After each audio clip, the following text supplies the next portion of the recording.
Ешбаев Бакыт Жолдошбекович ушул Талас мамлекеттик ат майданын директору болуп иштейм.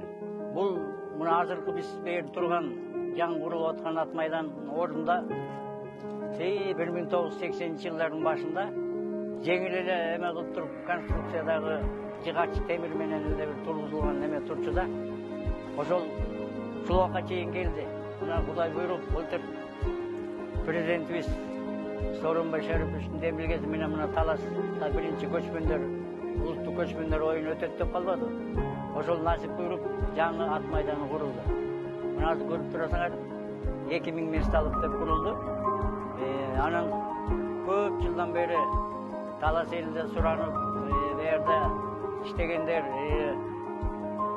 областтын чоңдору да ушундай суранып келген, ушул ат майданы бир жаңыртып алсак жакшы болот эле деп. Анан былтыр саат чыгып ушул ат майдан курулуп калды. Буга биринчи президентибиздин демилгеси, андан кийин Дастан Артисбековичтин мына ушул көп жардам аркасында ушул иш башталып, мына Кудай буйруса бүттү. Бул Талас элине мына чоң белек болду деп ойлойбуз да. Кыргызстанда биринчи Чолпон Атада курулду, жана чоң 10 000 местал. Андан кийин экинчи эле жолу биздин Таласта ошо курулуп атат.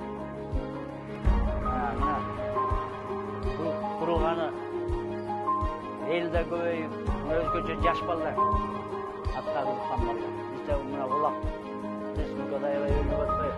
Анын ичинде биздин Таласта да аябай өнүгүп атат жакшы.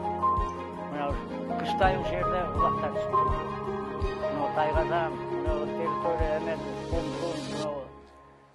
эменин пойласы, көпкөрдүн пойласы ушул Дастан Артисбековичтин демилгеси менен ушул жасалды да ушул.